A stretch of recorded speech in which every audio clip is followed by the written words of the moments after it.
നമസ്കാരം. ലോകത്തെ ആകെ മുൾമുനയിൽ നിർത്തുന്ന ഒരു വാർത്തയായിരുന്നു അവസാന മണിക്കൂറുകളിൽ വന്നിരിക്കുന്നത്. അതായത് ഇറാനെ ഇസ്രായേൽ ആക്രമിക്കുന്നു. അതായത് ഇറാന്റെ പ്രധാനപ്പെട്ട ഇറാന്റെ റവല്യൂഷണറി ഗാർഡ് നേതാവായ ഹുസൈൻ സലാമി മരണപ്പെടുന്നു. അതുപോലെ തന്നെ ഇറാന്റെ ആയത്തലി ഹമേനിയുടെ പ്രധാന ഉപദേഷ്ടാവായ അലി ഷംഖാനിക്ക് ഗുരുതര പരിക്കേൽക്കുന്നു. അങ്ങനെ ഇസ്രായേലിന്റെ ഒരു ആക്രമണം ശക്തമായി ഇറാൻ ഏറ്റു എന്നുള്ള സുപ്രധാന വിവരങ്ങളാണ് അവസാന മണിക്കൂറുകൾ വരുന്നത്. ഇതിനെ ഇറാൻ തിരിച്ചടിച്ചു എന്നുള്ള വാർത്തകൾ വരുന്നുണ്ട്. അതായത് അവർക്ക് നിലനിൽപ്പിന് വേണ്ടി അവർ തിരിച്ചടിച്ചു. അതുപോലെ തന്നെ ഏതാണ്ട് 13 ആണവ കേന്ദ്രങ്ങൾ ഇസ്രായേൽ ലക്ഷ്യമിട്ടാണ് ഇവിടെ ഇറങ്ങിയതെന്ന് പറയുന്നുണ്ട്. ആകെ മൊത്തം അവരുടെ നമ്മൾ നേരത്തെ പറയുന്നതാണ് ആണവ ശക്തി എന്നുള്ള രീതിയിൽ ഇറാൻ ഇപ്പോൾ പേരുകേട്ട് വരുന്നു. ആ രീതിയിലൊക്കെ തന്നെ ഒരു കൃത്യമായൊരു അറ്റാക്കാണ് ഇപ്പോൾ ഇസ്രായേൽ നടത്തിയതെന്ന് വേണമെങ്കിൽ പറയാം. എന്തായാലും ഇത് വരും മണിക്കൂറുകളിൽ നിർണായകമാകുമെന്ന് തന്നെ പറയാം. എന്താണ് നിങ്ങൾക്ക് തോന്നുന്നത് അറിയില്ല. എന്താണ് അത് വളരെ ഗുരുതരമായൊരു ആക്രമണമാണ് നടത്തിയിരിക്കുന്നത്. അവരുടെ ആണവ കേന്ദ്രം നതാൻസ് അടക്കമുള്ള പ്രധാനപ്പെട്ടത് ഏറ്റവും അവർ ലേറ്റസ്റ്റ് ആയിട്ട് ഡെവലപ്പ് ചെയ്ത ഒരു ആണവ കേന്ദ്രമാണ്. ആണവ കേന്ദ്രം അടക്കം ആക്രമിച്ചു എന്ന് മാത്രമല്ല 13 നഗരങ്ങളെ, ടെഹ്റാൻ അടക്കമുള്ള 13 കേന്ദ്രങ്ങളെയാണ് ആക്രമിച്ചിരിക്കുന്നത്. അത് മിലിറ്ററി ടാർഗറ്റ്സിനെയാണ് ആക്രമിച്ചിരിക്കുന്നത്. ഇത് ശരിക്കും പറഞ്ഞാൽ അതിർത്തി കടന്നുള്ള ഇത്തരം ഒരു ആക്രമണം മധ്യേഷ്യയിൽ മൊത്തം വളരെ പ്രശ്നങ്ങൾ സൃഷ്ടിക്കുന്ന ഒന്നായി മാറിയിട്ടുണ്ട്.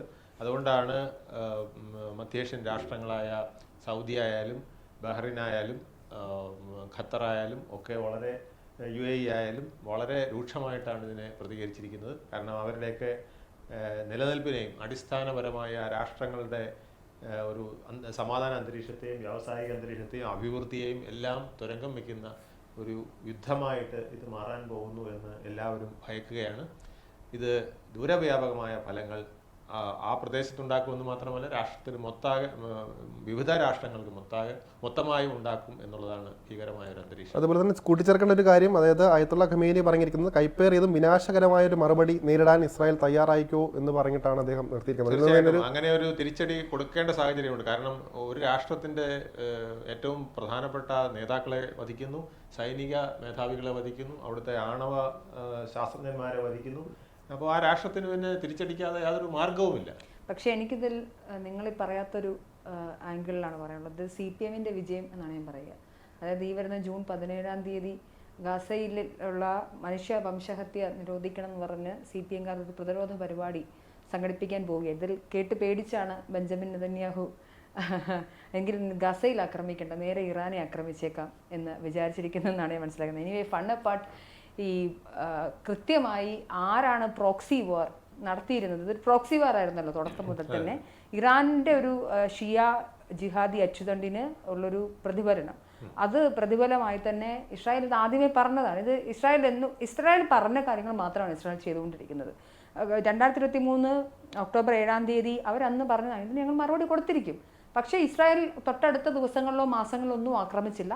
പതുക്കെ അവർക്ക് ബന്ധികളായിരുന്നു ഏറ്റവും പ്രധാനമായി ഉണ്ടായിരുന്നത്. ആ ബന്ധികളെ തിരികെ നമ്മുടെ നാട്ടിലേക്ക് കൊണ്ടുവരണം എന്നുള്ളതുകൊണ്ട് തന്നെ ആദ്യഘട്ടത്തിൽ ചെറിയ ട്രൂപ്സ് ഇൻവേഷൻസ് ഒക്കെ അതിർത്തികളിൽ ഉണ്ടാക്കിയെങ്കിൽ പോലും പിന്നീട് അതൊരു സീസ് ഫയർ ചർച്ചകൾ, കുറച്ച് ബന്ധികളെയൊക്കെ ഹമാസ് ഭീകരർ തിരിച്ചു തരുന്ന ഒരു കാഴ്ച ഉണ്ടായി. പക്ഷേ അവിടെയും കൊണ്ട് ഹമാസ് നിർത്താൻ തയ്യാറായില്ല എന്ന് പറഞ്ഞപ്പോൾ ഇനിയിപ്പോൾ പോയി അടിവേരിന് വെട്ടിയാലാണ് ചില മരങ്ങളൊക്കെ കടപുഴകുകയുള്ളൂ. അതിലെ ചില്ലകൾ വെട്ടിയാലൊന്നും ചിലപ്പോൾ പരിമിതികളും പ്രശ്നങ്ങളും മാറില്ല. അതുകൊണ്ട് അടിവേരിന് തന്നെ വെട്ടി ആ വലിയ കടവൃക്ഷത്തെ തന്നെ മറയ്ക്കാമെന്നൊരു തീരുമാനം എടുത്തുകൊണ്ടാണ് ഈ ഇസ്രായേൽ ഇങ്ങനൊരു മൂവ്മെന്റിലേക്ക് പോകുന്നത്. അതെ, തീർച്ചയായിട്ടും. മാത്രമല്ല കുറച്ച് ഇപ്പോൾ ഈ സലാമിയുടെ വിഷയങ്ങളൊക്കെ പറഞ്ഞല്ലോ. ഇപ്പോൾ IDF ഇസ്രായേൽ ഡിഫൻസ് ഫോഴ്സ് കഴിഞ്ഞ ഒരു 3 മണിക്കൂർ മുൻപായിട്ട് 2 വീഡിയോകൾ അവിടെ യൂട്യൂബ് ചാനലിൽ അപ്ലോഡ് ചെയ്തിട്ടുണ്ട്.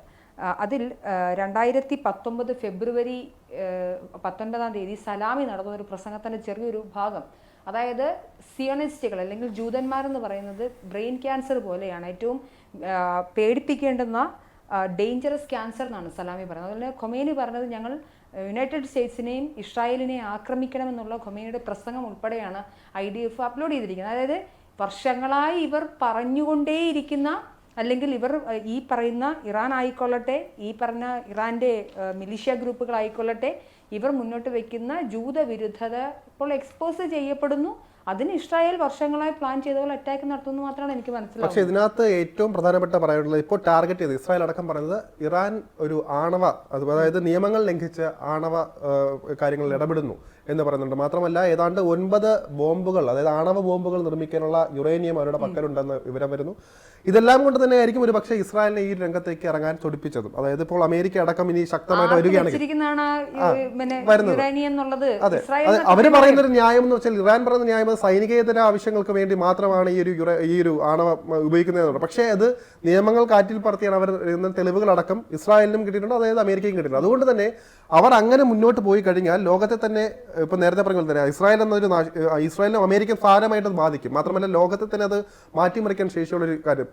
ഇറാനെ സംബന്ധിച്ച് എല്ലാം രഹസ്യമായിട്ടാണ് അവർ മുന്നോട്ട് പോകുന്നത്. ഇപ്പം തന്നെ പറയുന്നുണ്ട് ഭൂഗർഭ അറകളിൽ തന്നെ മിസൈലുകളും അതുപോലെ തന്നെ ആണവ പോർമുനകളും നിരത്തി വെച്ചാണ് അവർ വാദങ്ങൾ നിരത്തുന്നത്. അതുകൊണ്ട് തന്നെ ആ ഒരു രീതിയിൽ മുന്നോട്ട് പോവുകയാണ്. പ്രത്യേകിച്ച് നിയമങ്ങൾ, നമുക്ക് ഇവിടെ ഒരു ഇതുണ്ട്, നിയമങ്ങളുണ്ട്, ആണവ നിയമങ്ങളുണ്ട്. ആ നിയമങ്ങളെല്ലാം കാറ്റിൽ പറത്തി കൊണ്ടുപോകുമ്പോൾ തന്നെ ഒരു ഭീതിയിലേക്കാണ് പോകുന്നത്. അത് മാത്രമല്ല ഇത് ഇസ്രായേലിനോ അല്ലെങ്കിൽ ഇറാനോ അമേരിക്കയിൽ മാത്രം തീരുന്ന വിഷയമല്ല, ലോകവ്യാപകമായിട്ട് മാറുന്നൊരു വിഷയം കൂടിയാണ്. അതുകൊണ്ട് തന്നെ ഇതിനകത്ത് നമ്മൾ ആ ഒരു മാനം കൂടി കാണേണ്ടതെന്ന് തോന്നുന്നു അല്ലേ? തീർച്ചയായിട്ടും ആണവ കരാർ എന്ന് പറയുന്നത് ഒരു പ്രധാനപ്പെട്ട കാര്യമാണ്. കാരണം ഏത് ആണവ ശക്തി ആയാലും ഒരു ആണവ കരാറിന് വിധേയമാകണം, അല്ലെങ്കിൽ അത് ലോകത്തിന്റെ നാശത്തിൽ തന്നെ ഭവിക്കും. അപ്പൊ അത്തരം ഒരു ആണവ കരാറിന് ഇറാൻ തയ്യാറല്ലായിരുന്നു എന്നുള്ളതാണ് കാര്യം.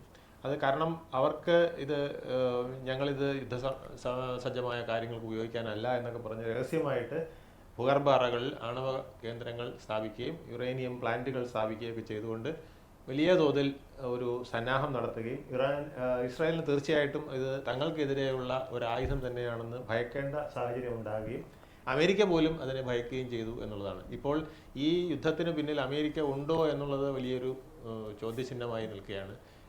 അവരുടെ സ്റ്റേറ്റ് സെക്രട്ടറി അമേരിക്ക കുറെ ദിവസം ട്രംപ് അടക്കം ഇറാന്റെ ആണവ ഊർജ്ജത്തിനെ കുറിച്ചുള്ള ചർച്ചകളും അങ്ങോട്ടും ഇങ്ങോട്ടുള്ള വർത്തമാനങ്ങളും നടന്നുകൊണ്ടിരിക്കുകയായിരുന്നു. മാർക്കോ റൂബിയോ പറയുന്നുണ്ട്, ഞങ്ങൾ അവരുടെ state secretary, US state secretary പറയുന്നു, ഞങ്ങൾ ഇതിനകത്തൊന്നും പങ്കെടുത്തിട്ടില്ല എന്ന് പറയുന്നെങ്കിലും ഇസ്രായേൽ, അതായത് നെതന്യാഹു പറഞ്ഞിരിക്കുന്നത് ട്രംപിന് താങ്ക്സ് ആണ് പറഞ്ഞിരിക്കുന്നത്, നന്ദി പറഞ്ഞിരിക്കുകയാണ്. അപ്പോൾ ട്രംപ് അത് നിഷേധിച്ചു എങ്കിൽ പോലും അവിടെ എന്തോ ഒരു അണ്ടർസ്റ്റാൻഡിങ് ഉണ്ടായിരുന്നു എന്നുള്ളത് സുവ്യക്തമാണ്. മാത്രമല്ല അതിന്റെ ആ ഒരു വാദം ശക്തമാക്കുന്നതായിരുന്നു കഴിഞ്ഞ ദിവസങ്ങളിൽ തന്നെ ട്രംപ് അടക്കമുള്ളവർ പറയുന്നു. അമേരിക്കയിൽ അപ്പോൾ ഇറാനിലും ഇറാഖിലും ഒക്കെ ഉള്ളവർ മാറി താമസിക്കണമെന്ന് പറയുന്നു, സുരക്ഷിത കേന്ദ്രങ്ങളിലേക്ക് മാറണമെന്ന് പറയുന്നു, മുന്നറിയിപ്പ് നൽകുന്നു. ഇതിന് തൊട്ട് പിന്നാലെ മണിക്കൂറുകൾ വേണ്ടി ഇതിനെ പുലർച്ചെ 3:30 ആണവ കേന്ദ്രങ്ങൾ ലക്ഷ്യമിട്ട്, നദാൻസ് അടക്കമുള്ള ആണവ കേന്ദ്രങ്ങൾ ലക്ഷ്യമിട്ട് ബോംബുകൾ അല്ലെങ്കിൽ മിസൈലുകൾ വർഷിക്കുന്നു. അങ്ങനെ എല്ലാ വിഷയവും നമ്മൾ നോക്കുമ്പോൾ അവിടെ ഒരു പങ്ക്, അമേരിക്കയുടെ പങ്ക് അവിടെ വ്യക്തമാണ്. പക്ഷേ ഇത് ഇങ്ങനെ മുന്നോട്ട് പോകുമ്പോൾ തന്നെ നമ്മൾ ആശങ്കപ്പെടേണ്ട കാര്യം വലിയ രീതിയിലുള്ളൊരു അപകടം ആണോ വരാൻ പോകുന്നുള്ളൊരു ഭീതി കൂടി നമുക്കുണ്ട്. ഒരു ലോക മഹായുദ്ധത്തിന് സമാനമായ ഒരു സിറ്റുവേഷൻ ഉണ്ടാകുകയാണ്. കാരണം ഇതിനെ ചൈന ഇറാന്റെ ഒരു സഖ്യകക്ഷി പോലെ നിൽക്കുന്നതാണ്. അതുപോലെ തന്നെ റഷ്യ ഇറാനുമായിട്ട് വളരെ അടുത്ത് നിൽക്കുന്നതാണ്. ഇവരെല്ലാവരും കൂടെ എന്ത് നിലപാടെടുക്കും എന്നതിനെ വളരെ പ്രധാനമായി നമ്മൾ നോക്കേണ്ടതാണ്. കാരണം ആ നിലപാടുകൾ ലോക യുദ്ധത്തിന് സമാനമായ സിറ്റുവേഷനിലേക്ക് കൊണ്ടുപോകുമോ എന്ന് നമ്മൾ ഭയക്കേണ്ടിയിരിക്കുന്നു. അതായത് ലോകത്തൊരിക്കലും നടന്നിട്ടുള്ള ഒരു യുദ്ധങ്ങളും, അതായത് പ്രധാനപ്പെട്ട യുദ്ധങ്ങളിലെല്ലാം തന്നെ ഇപ്പൊ റഷ്യ യുക്രൈൻ യുദ്ധമൊക്കെ എടുത്തു കഴിഞ്ഞാൽ തന്നെ അതിർത്തികൾ വലിയൊരു പ്രതിസന്ധിയാണ്. അതിർത്തികൾ ചൊല്ലിയാണ് തർക്കങ്ങൾ വരുന്നത്. പക്ഷെ ഒരിക്കലും അമേരിക്ക ജപ്പാനിൽ കൊണ്ട് അണുബോംബ് വർഷിക്കുന്നത് അതിർത്തി തർക്കമല്ല. അപ്പം എല്ലാ യുദ്ധങ്ങളും നടക്കുന്ന അതിർത്തി തർക്കത്തിനല്ല. അതുകൊണ്ട് തന്നെ ഇസ്രായേലിന് തീർച്ചയായിട്ടും അറിയാവുന്ന ഒരു കാര്യമാണ്, ഇറാന്റെ ആണവ ഊർജ്ജം അവർ കൈവശമുണ്ടെങ്കിൽ ഇറാനെ പോലൊരു തെമ്മാടി രാജ്യം, അങ്ങനെ തന്നെ പറയേണ്ടി വരും, ഇത്രയും അധികം മിലിഷ്യ ഗ്രൂപ്പുകളെ തീറ്റിപ്പോറ്റി വളർത്തുന്ന ഇറാനെ പോലൊരു രാജ്യം അത് തെറ്റായി അത് ഉപയോഗിക്കുമെന്ന് മാത്രമല്ല, ഇറാന്റെ അടിസ്ഥാനപരമായ തിയറി ഇസ്രായേലിന്റെ സർവനാശമാണ്. ഇസ്രായേലിന്റെ സർവനാശം എന്ന് പറഞ്ഞാൽ നിങ്ങളൊന്ന് ആലോചിച്ച് നോക്കുക. 1979 മുല്ലപ്പൂ വിപ്ലവത്തിന് തൊട്ട് മുൻപ് വരെ എങ്ങനെയായിരുന്നു ഇസ്രായേലും ഇറാനും എന്നുള്ളതുണ്ട്. ഇസ്രായേലിന് ക്രൂഡ് ഓയിൽ ഇറാൻ നൽകുന്ന സമയത്ത് ഇവിടുത്തെ അഗ്രികൾച്ചറലും ടെക്നോളജിക്കൽ സപ്ലൈസ് അങ്ങോട്ട് കൊടുക്കുകയും ചെയ്തിരുന്ന സൗഹൃദ രാഷ്ട്രമാണ്. ഷാ സുൽത്താന്റെ ഭരണ കാലഘട്ടങ്ങളിൽ ഇസ്രായേലും ഈ ഇറാനും തമ്മിലുള്ള സൗഹൃദ രാഷ്ട്രമായിരുന്നു. പിന്നീട് ഈ ഖൊമേനിയുടെ നേതൃത്വത്തിൽ മുല്ലപ്പൂ വിപ്ലവം വരികയും മിഡിൽ ഈസ്റ്റിലെമ്പാടും ഈ ഒരു ജിഹാദി മൂവ്മെന്റ് നടപ്പിലാക്കുകയും ഈ ഞാൻ പറയുന്നത് അടിസ്ഥാനപരമായി വരുന്ന പൊളിറ്റിക്കൽ ഇസ്ലാമിന്റെ റൂട്ടുകൾ വ്യാപിക്കുകയും ചെയ്തതോടുകൂടിയാണ് ഇസ്രായേലിനെ ഒറ്റപ്പെടുത്തണം, ജൂതന്മാരെ ഞങ്ങൾ അംഗീകരിക്കില്ല എന്നുള്ളൊരു തിയറി അവർ നടപ്പിലാക്കുന്നത്. അവർ അടിസ്ഥാനപരമായി ആത്യന്തികമായ ലക്ഷ്യം ലോകരാഷ്ട്രങ്ങൾക്ക് മുന്നിൽ അഭിമാനത്തോടുകൂടി തലയുയർത്തി നിൽക്കുന്ന ഇസ്രായേൽ എന്ന് പറയുന്ന കൊച്ചു രാഷ്ട്രത്തെ തകർക്കുക എന്നുള്ളതാണ്. ഇപ്പൊ ഇസ്രായേലിനെ ആലപ്പുഴ ജില്ലയുടെ പകുതി വലിപ്പം മാത്രമുള്ള ഇസ്രായേലിനെ സംബന്ധിച്ചിടത്തോളം ഒരു ആണവ മിസൈൽ വന്നാൽ തീരാവുന്നതേ ഉള്ളൂ എന്ന് അവർക്കറിയാം. അവരെ സംബന്ധിച്ച് പൂർണ്ണമായ അർത്ഥത്തിൽ ശത്രു തൊടുക്കുന്നതിന് മുൻപേ തിരിച്ചടിക്കുക എന്നുള്ളൊരു തന്ത്രം മാത്രമാണ് ഇവിടെ വന്നത്. അതിനെ ഇപ്പോൾ ആളുകൾ അത് ഇസ്രായേലിനെ മോശപ്പെടുത്തുന്നു, ഇസ്രായേൽ നടത്തുന്ന വംശഹത്യ എന്നൊക്കെ പറഞ്ഞാൽ അതുമാത്രമാണ് എന്ന് നമുക്ക് വെള്ളം തൊടാതെ വിഴുങ്ങാൻ പറ്റില്ല എന്നുള്ളതാണ് അതിൻ്റെ പിന്നിലെ യാഥാർത്ഥ്യം. ഇതൊക്കെ ആണെങ്കിലും നമ്മളൊരു കാര്യം മനസ്സിലാക്കേണ്ടത്, ഇന്ത്യക്ക് ഇസ്രായേലിനെ മറക്കാൻ കഴിയില്ല, അതുപോലെ തന്നെ ഇറാനെയും മറക്കാൻ കഴിയില്ല എന്നുള്ളതാണ്. കാരണം രണ്ട് രാഷ്ട്രങ്ങളും നമ്മൾക്ക് വളരെ ഫ്രണ്ട്ലി ആയിട്ടുള്ള രാഷ്ട്രങ്ങളാണ്. ഈവൻ പാകിസ്ഥാൻ്റെ വാറിൽ പോലും നിഷ്പക്ഷത പോലെ ഒരു സമീപനമാണ് ഇറാൻ കൈക്കൊണ്ടത്. അവർക്ക് ഒരുപാട് പ്രശ്നം ഉണ്ടായിരുന്നു പാകിസ്ഥാനെ സപ്പോർട്ട് ചെയ്യാനായിട്ട്. പക്ഷേ അവർ ഇന്ത്യ ആയതുകൊണ്ട് അവർ വളരെ സംയമനം പാലിച്ചാണ് ആ സമീപനം എടുത്തത്. അതുപോലെ തന്നെ നമ്മുടെ ചാബഹാർ പോർട്ട് നമുക്ക് മധ്യേഷ്യയിലേക്കുള്ള ഏക കവാടമായിട്ടാണ് അത് നിൽക്കുന്നത്. ഇന്ത്യ ഒരുപാട് പണം ചാബഹാർ പോർട്ടിൽ ഇൻവെസ്റ്റ് ചെയ്തിട്ടുണ്ട് ഇറാന്റെ. അപ്പോൾ നമ്മളെ സംബന്ധിച്ച് അതുപോലെ തന്നെ നമ്മളുമായി ട്രേഡ് റിലേഷൻഷിപ്പ് ഇത്രയധികം ഉള്ള ഒരു രാഷ്ട്രം വേറെ ഇല്ല. നമ്മുടെ റൈസ് ആയാലും ഷുഗർ ആയാലും അതുപോലെ തന്നെ അവരുടെ സഖ്യകക്ഷികളൊക്കെ നമ്മുടെ സഖ്യകക്ഷികൾ കൂടിയാണ്. അതുപോലെ തന്നെ ഇറാന്റെ ഒരു സമീപനം ഇന്ത്യയുമായിട്ട് എപ്പോഴും ഒരു സൗഹൃദത്തിൻ്റെതായിരുന്നു. അതേസമയം ഇസ്രായേലിന്റെ സമീപനം അതിനേക്കാൾ ഊർജ്ജസ്വലമായിരുന്നു, നമുക്ക് എപ്പോഴും കരുത്ത് നൽകുന്നതായിരുന്നു. നമ്മൾ രണ്ട് ഉറ്റ സുഹൃത്തുക്കൾ ഇടവും വലവും നിന്ന് മത്സരിക്കുന്ന പോലെ അല്ലെങ്കിൽ അടിക്കുന്നത് പോലെയുള്ള ഒരു സാഹചര്യത്തിലാണ് നമ്മൾ ഇടപെട്ടിരിക്കുന്നത്. ഇവിടെ നമ്മൾ എന്ത് നിലപാടെടുക്കണമെന്നുള്ളത് ഇന്ത്യക്ക് ഒരു നമ്മളെക്കാൾ നിലപാട് നിൽക്കുന്നത് അമേരിക്കയുടെ ഇടപെടൽ വല്ലാതിരുന്നു. കാരണം US ഇറാൻ ഒരു ആണവ ചർച്ച നടക്കുന്നതിന് തൊട്ട് മുമ്പാണ് ഈ ഒരു സംഭവങ്ങളൊക്കെ നടക്കുന്നത്. അത് തന്നെ ഒരു ആശങ്ക ഉണ്ടാക്കുന്ന ഒരു കാര്യമാണ്. അതിനകത്ത് അമേരിക്കയുടെ ഇടപെടൽ എന്താണ്? ആ ചർച്ചകൾക്ക് ഇനി തയ്യാറല്ല, ഏതോ മനഃപൂർവ്വമായിട്ടത് മാറ്റിവെക്കാനോ അല്ലെങ്കിൽ ഇറാനുമായിട്ട് ചർച്ചയ്ക്ക് എന്താണെന്ന് അറിയണം അവിടെ ഒരു ഇതുണ്ടാകുന്നു. പെട്ടെന്ന് ഇസ്രായേലിന്റെ ഭാഗത്ത് നിന്ന് ഇതുണ്ടാകും. ട്രംപ് അധികാരത്തിൽ കയറിയപ്പോൾ മുതൽ ട്രംപ് ഇറാനോട് ആവശ്യപ്പെടുന്നത് പറയുന്നൊരു കാര്യമാണ്, നിങ്ങൾ കത്തയക്കുന്നത് ഉൾപ്പെടെയുള്ള കാര്യങ്ങൾ ചെയ്തുകൊണ്ട് കരാറിൽ ഏർപ്പെടണം, ചർച്ചയ്ക്ക് തയ്യാറാണെന്ന് പറയുമ്പോൾ പരമോന്നത നേതാവായുള്ള ഖൊമൈനി ഇതിനൊന്നും തയ്യാറാവുന്നില്ലാതെ നിലനിൽക്കുന്ന ഒരു സാഹചര്യമാണ്. അപ്പോൾ സ്വാഭാവികമായും ഇനി അമേരിക്ക എത്ര കൈകഴുകിയാലും ഈ യുദ്ധത്തിൽ അമേരിക്കയുടെ പങ്ക് വളരെ വ്യക്തമാണ്. ഇസ്രായേലിന്റെ നമ്പർ 1 സഖ്യകക്ഷിയാണ് അമേരിക്ക. ഇസ്രായേലിന്റെ ആയുധപ്പുര ഇരിക്കുന്നത് തന്നെ അമേരിക്കയിലാണ്. അപ്പോൾ അവിടെ നിന്നാണ് ഏറ്റവും കൂടുതൽ ടെക്നോളജിക്കൽ അഡാപ്റ്റേഷൻ ഇസ്രായേലിന് കിട്ടുന്നത്. അതുകൊണ്ട് അമേരിക്കയുടെ റോൾ ഇതിനകത്തില്ലാതെ ഒരിക്കലും ഇസ്രായേലിനെ പോലൊരു കൊച്ചു രാജ്യത്തിന് ഇങ്ങനെ പിടിച്ചു നിൽക്കാൻ സാധിക്കില്ല. അതുകൊണ്ട് ഇസ്രായേലിൻ മാത്രമായി നടത്തുന്ന ഒരു യുദ്ധം, അത് പ്രത്യേകിച്ച് ലോകത്തിന്റെ മറ്റൊരു വശത്ത് യുക്രൈനും റഷ്യയും തമ്മിലുള്ള യുദ്ധം നടക്കവേ തന്നെ മിഡിൽ ഈസ്റ്റിൽ വേറൊരു യുദ്ധം പൊട്ടിപ്പുറപ്പെടുക എന്ന് പറഞ്ഞു കഴിഞ്ഞാൽ നമ്മൾ നോക്കൂ, ഓഹരി വിപണികൾ വലിയ രീതിയിൽ ഇടിയുന്നു, ക്രൂഡ് ഓയിലിന് വില കൂടുന്നു, 9% വില വർധന ക്രൂഡ് ഓയിൽ വന്നിരിക്കുന്നു, സ്വർണ്ണ വില കൂടുന്നു. ഇനി ഇത് മാത്രമല്ല, ക്രൂഡ് ഓയിലിന്റെ വില കൂടുന്നതനുസരിച്ച് നിത്യോപയോഗ സാധനങ്ങളുടെ വില വർദ്ധിക്കുന്നു. അതുപോലെ തന്നെ ഇറാന്റെ വ്യോമ അതിർത്തി അവരടയ്ക്കാൻ പോവുകയാണ്. അപ്പോൾ ഇത് രണ്ട് ഹെമിസ്ഫിയറിലേക്കുള്ള നമ്മുടെ യാത്ര തന്നെ മുടങ്ങാൻ പോകുന്നു. മാത്രമല്ല ഒരുപാട് എയർ ഇന്ത്യ ഉൾപ്പെടെ ഇന്ത്യയിലേക്ക് വരാനുള്ള വിമാനങ്ങൾ തിരിച്ചുവിടുന്ന സാഹചര്യമുണ്ട്. നോക്കൂ, ഒരു വിമാനം തിരിച്ചുവിട്ടാൽ കോടിക്കണക്കിന് രൂപയുടെ നഷ്ടമാണ് ഒരു വിമാനം. അതിലിരിക്കുന്ന ആൾക്കാരുടെ അതൊന്നും നിസ്സാരമായ ആൾക്കാരല്ലോ അതിനകത്തിരിക്കുന്നത്. അപ്പോൾ അത് അവരുടെയൊക്കെ ഒരുപാട് ലോക തലത്തിലുള്ള പല ബന്ധങ്ങൾ എല്ലാം ലോകം തമ്മിൽ ഒന്ന് രണ്ടായി മാറി നിൽക്കേണ്ട. അതെ, ഇതിനകത്ത് അങ്ങനെ പറയുമ്പോഴാണ് മനസ്സിലാകുന്നത്. അതിനകത്ത് ഈ ഇറാനൊപ്പം ആരൊക്കെ നിൽക്കും? ഇനി നമ്മൾ ഈ ചിത്രത്തിലില്ലാത്ത ദക്ഷിണ കൊറിയയുടെ അടക്കം പേര് വരുന്നുണ്ട്. കിം ജോങ് ഉൻ അടക്കം ഇതിനകത്ത് ഇനി രംഗത്തിറങ്ങി കഴിഞ്ഞാൽ ഏത് രീതിയിലേക്ക് യുദ്ധം വഴിമാറുമെന്നും കൂടി നമ്മൾ സംശയിക്കുന്നുണ്ട്. മാത്രമല്ല റഷ്യ അടക്കമുള്ള രാജ്യങ്ങളുടെ പിന്തുണ ഇറാൻ ഉണ്ടെന്നുള്ള രീതിയിലുള്ള ചർച്ചകൾ വരുന്നുണ്ട്.